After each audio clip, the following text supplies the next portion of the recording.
보도의 진실과 시청자의 진심을 알아봅니다. YTN 뉴스 FM 열린 라디오 YTN, 저는 프로듀서 김양원입니다.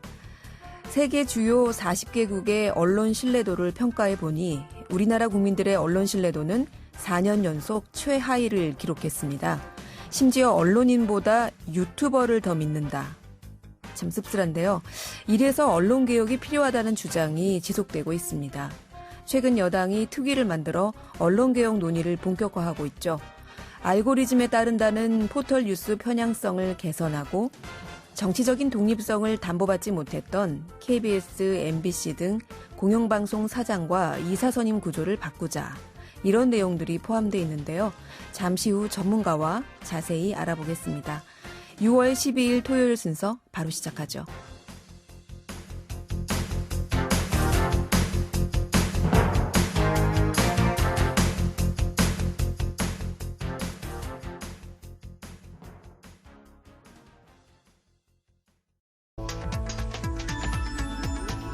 미디어가 전하는 이슈에 대한 다양한 분석과 팩트체크까지 바로 보고 뒤집어 보고 꼭꼭 씹어보기 위한 미디어 비평 프로그램 열린 라디오 YTN.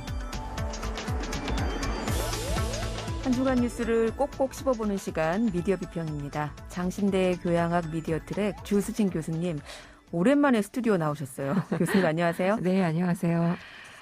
네, 잘 지내셨죠? 네, 코로나 상황입니다. 예, 코로나 상황이라 네. 저희가 스튜디오를 모시지 못하고 계속 전화 연결을 하다가 네. 오랜만에 뵈니까 좋습니다. 저희가 이 미디어 비평 시간에 가장 많이 언급한 단어 중 하나가 바로 이 단어가 아닐까 싶은데 교수님이 항상 그래서 대안은 하면 언론개혁. 네.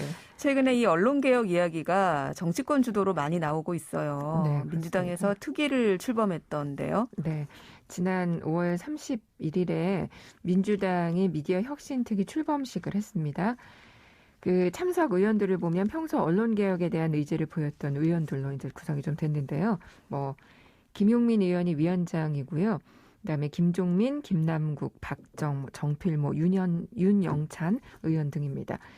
그 민주당 미디어 혁신특위의 주요 언론개혁 과제를 보면 인터넷 포털 뉴스 혁신 방안, 또 가짜뉴스 대응, 그 피해 구제, 또 미디어 영향력 평가, 공영방송 지배구조 개선, 미디어 바우처법 요즘에 많이 얘기하고 있죠. 네. 또 시청각 미디어 서비스법, 디지털 미디어 생태계 발전 정책 수립, 규제 개혁 등입니다. 그동안 이제 지적돼 왔던 여러 현안들 다 들어 있고요. 근데 이제 이거 다 다룰 수 없고 오늘 몇 가지만 좀 이야기를 해볼까 합니다. 네, 주요 언론개혁 과제로 논의되고 있는 것만 해도 지금 말씀해 주신 것들을 보면 여러 개가 있는데 이 중에서도 어떤 개혁안을 우선순위로 둘 것인가를 두고도 의견이 분분한 것 같아요. 네, 네. 최근에 언론노조에서 성명을 냈더라고요. 네. 공영방송 지배구조 논의를 우선시해달라. 예, 아무래도 이제 이런 단체들에서는 그 정치권에서는 포털을 좀 주요 우선순위로 삼는다라고 생각을 하고 있기 때문에 네. 이게 더 급하다라고 해서 이제 좀 강조를 하고 있습니다. 왜냐하면 이제 이게 그 기한 때문이거든요. 네. 7월 KBS 이사회 이사 추천을 시작으로 해서 방송 3사 이사진 교체 시기가 이제 다가오고 있습니다. KBS 이사회와 MBC 그 관리 감독 기구죠. 박문진 이사회 7월에 있고요. 또 9월에 EBS 이사회가 있고요. 12월에 KBS 사장 선임이 있거든요. 네. 그래서 이제 이게 6월 안에 입법이 돼야 이후에 새로운 법에 의한 추천이 가능해지는 겁니다. 언론노조는 어쨌든 빨리 이것을 적용시켰으면 하기 때문에 네. 이 부분을 좀 우선시 처리해달라 이렇게 요구하고 있는 건데 이 공영방송 지배구조 개선에 대한 요구 이번이 처음이 아니잖아요. 네, 그 정권에 따라서도 계속 변화들이 있었고요.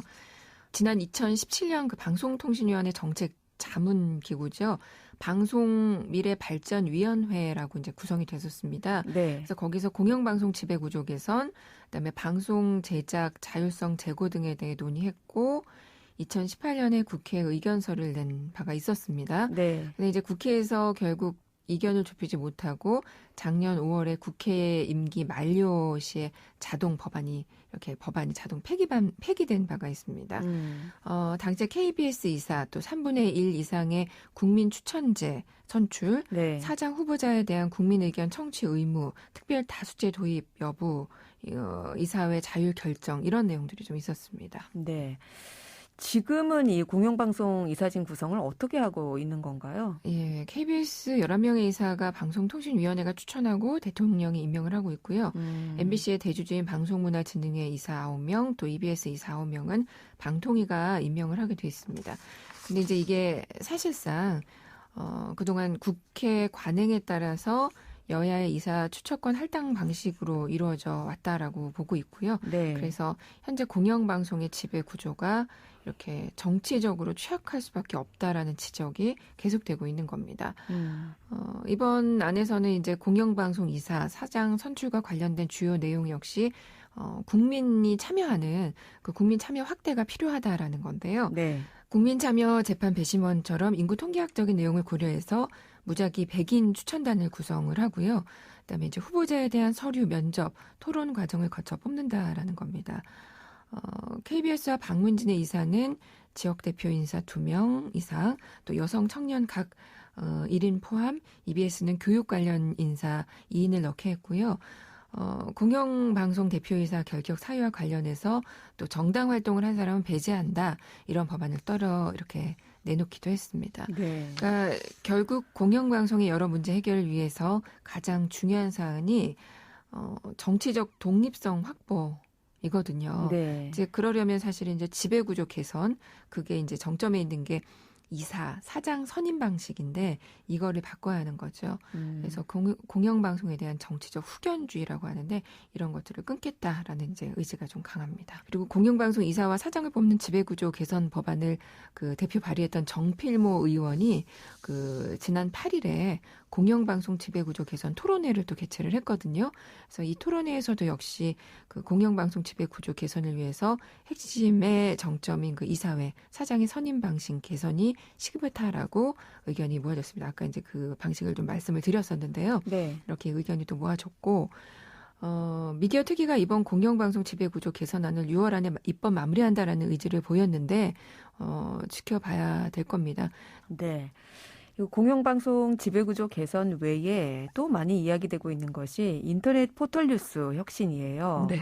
이 포털의 뉴스 추천이 보수 성향의 뉴스 기사에 편중돼 있다. 또 이렇다 보니 정부 여당의 정책 등에 대해서 비판적인 의견이 많이 노출된다는 주장을 일단은 여당 의원들이 좀 하고 있어요. 네.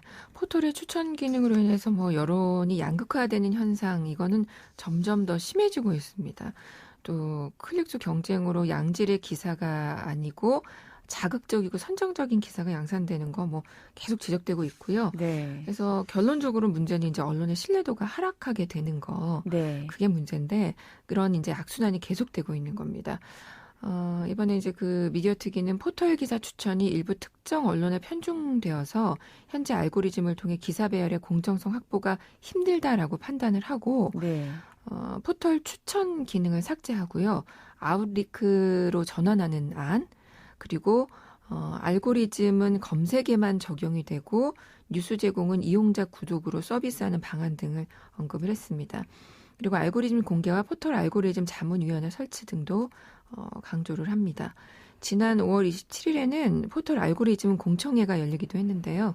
이 포털과 관련해서 정말 다양한 의견들이 개진되고 있습니다. 네. 사실 이게 정권에 따라서 항상 그 주도하고 있는 정권에서는 상대편에 유리하다, 유리한 알고리즘이다 이렇게 늘 네. 주장을 하고 있거든요. 미디어 환경이 급변하면서 이제는 많은 분들이 포털을 통해서 이렇게 뉴스를 보는 경우가 대부분이잖아요. 네. 그러다 보니까 이제 언론의 포털에 대한 의존도도 높아지고 종속돼 가는 현상이 굉장히 지금 심각합니다. 그런데 이제 과연 포털의 뉴스 추천이 중단되면 뭐 이런 것도 좀 생각해 봐야 될 거예요. 언론은 어떻게 할까?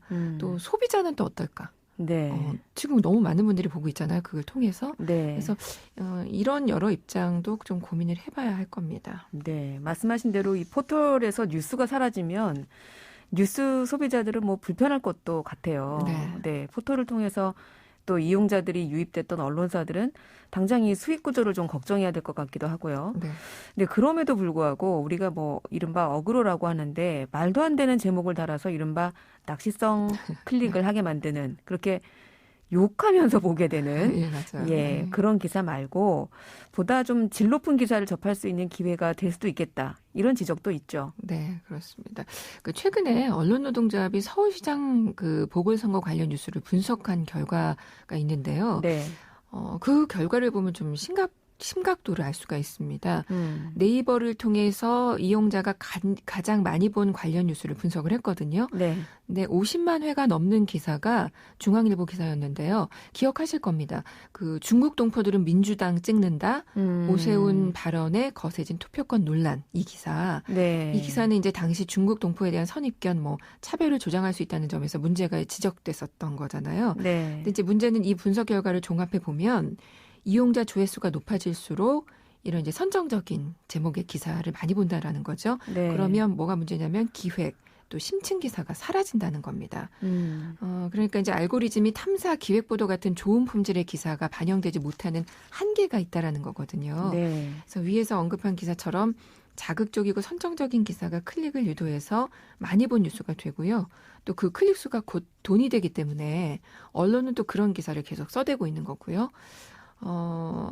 뉴스톱 대표가 이런 말을 했더라고요.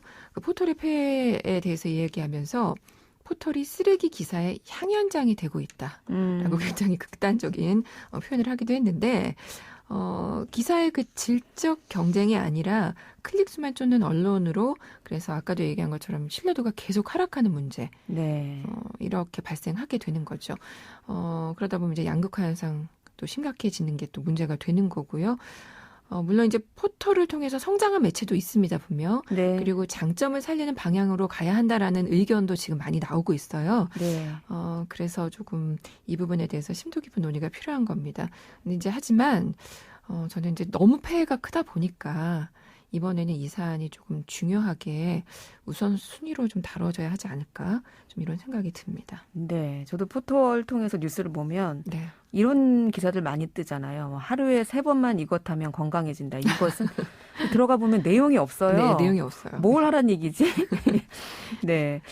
이렇게 지금 말씀해 주신 이런 시도들을 통해서 이른바 이제 건강한 뉴스 생태계를 만드는 그런 기회가 좀 있었으면 하는 바람이고요. 이 밖에도 오보 피해 손해배상제 같은 내용들이 포함되어 있던데 네. 저희가 다음 기회에 더 좀 자세히 다뤄보기로 하고요. 정리하자면 지금 이야기되고 있는 언론개혁 어떤 방향으로 가야 할까요, 교수님? 네. 중요한 건 이제는 이제 반드시 언론이 바뀌어야 한다라는 거고요. 공영방송이 정치적인 지배구조에서 독립해야 한다라는 거. 네. 그다음에 더 이상 언론으로부터 피해를 입는 분들이 없어야 한다라는 겁니다. 조금 전에 이제 PD님이 말씀하신 오보 피해 손해배상제. 네. 이게 이제 저희가 그동안 얘기했었던 징벌적 손해배상제가 이름이 조금 바뀐 건데, 네. 언론으로부터 피해 입는 분들이 너무 많거든요. 네. 이런 피해 없어야 될 것 같고요. 그리고 이제 언론이 스스로 과연 포털로부터 얼마나 자유로워질 수 있을지 모르겠으나 네. 스스로 그러한 의지는 있는 건지 네. 그것도 좀 스스로에게 물어야 할 때라고 생각이 듭니다. 지금 이런 의지가 발휘되지 않는다면 아마 언론의 신뢰도는 더 이상 기대하지 못할 거라는 생각이 듭니다. 그래요. 사실 요새 뉴스 편집자들이 고민하는 가장 큰 게 제목을 어떻게 뽑지? 네. 그거거든요. 그래야 클릭이 많이 되고 그래야 영향력이 있다라는 착각이 빠져 있는데 아마 그런 부분을 말씀하신 것이 아닌가 이런 생각이 들고요. 저희 YTN이 해마다 시청자들로부터 가장 믿고 보는 매체 1위에 올랐다. 좀 자랑인데 이런 조사 결과를 말씀드리고는 했어요. 그런데 언제부턴가 그 순위가 뒤로 밀리고 있습니다. 그런데 알고 봤더니 이 매체의 신뢰도 조사에서 응답자들이 가장 신뢰하는 매체가 교수님 어디죠? 네. 유튜브. 유튜브래요. 언론으로 생각하고 계신 거예요. 네. 이제는. 네. 그리고 두 번째가 네이버. 네. 네. 그렇습니다. 아마 이런 것들을 보면 우리 언론이 왜 달라져야 하는가 그 이유를 묻는 출발점이 될 것 같습니다. 일단 시작은 정치권 주도로 이루어지고 있긴 하지만 이 변화와 개혁을 바라는 언론에 대한 국민들의 기대, 언론사와 미디어 소비자들 함께 참여할 수 있는 그런 좀 장이 마련됐으면 하네요. 예, 오늘 말씀 고맙습니다. 네, 감사합니다. 네, 지금까지 장신대 교양학 미디어 트랙 조수진 교수였습니다. 진실을 전합니다. 진심을 다합니다.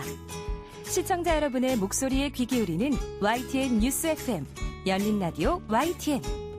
토요일 저녁 8시 20분에 방송됩니다. 한 주간 YTN 라디오에서 방송된 프로그램들을 모니터링하고 평가해보는 시간입니다. 오늘은 박은하 시청자평가원 전화 연결돼 있습니다. 평가원님, 안녕하세요. 네, 안녕하세요. 네, 이번 주에 모니터링하신 프로그램 어떤 겁니까? 네, 이번 주는 이제 개편 이후 새롭게 출발한 지 한 달 차에 접어드는 프로그램을 살펴보았는데요. 오후 1시부터 2시까지 진행되는 김혜민의 이슈 앤 피플에 대해서 말씀드리겠습니다. 네, 이슈 앤 피플 들어보시니 어떻던가요? 네, 이제 새로 시작된 프로그램인 만큼 관심을 가지고 자주 들었는데요. 김혜민 PD가 이제 베테랑 진행자의 역할을 다 하고 있어서 프로그램 초반부터 상당히 안정적이었습니다. 개편한 지 한 달이 되어가는 요즘은 이제 보다 더 정제된 진행으로 이 프로그램만의 색을 담아가고 있다는 생각이 들었습니다. 개편 이후에 좀 안정돼 가고 있는 것 같다, 이런 말씀이신데 어떤 부분이 그렇던가요? 네, 그 실시간 뉴스 브리핑 코너를 살펴보면 이제 개편 초반에 다른 프로그램과 비슷한 형식의 방송이었는데요. 네, 요즘은 이제 오늘의 이슈와 피플 이렇게 두 가지 부분으로 나눠서 이제 진행하고 있습니다. 이제 김혜민의 이슈 앤 피플이라는 프로그램의 개성을 더할 뿐더러 이렇게 세분화시킨 점 때문에 당일에 나온 사안에 대해 더욱 집중할 수 있었습니다. 실제로 방송 내용이 오늘 기억에 남기도 했고요.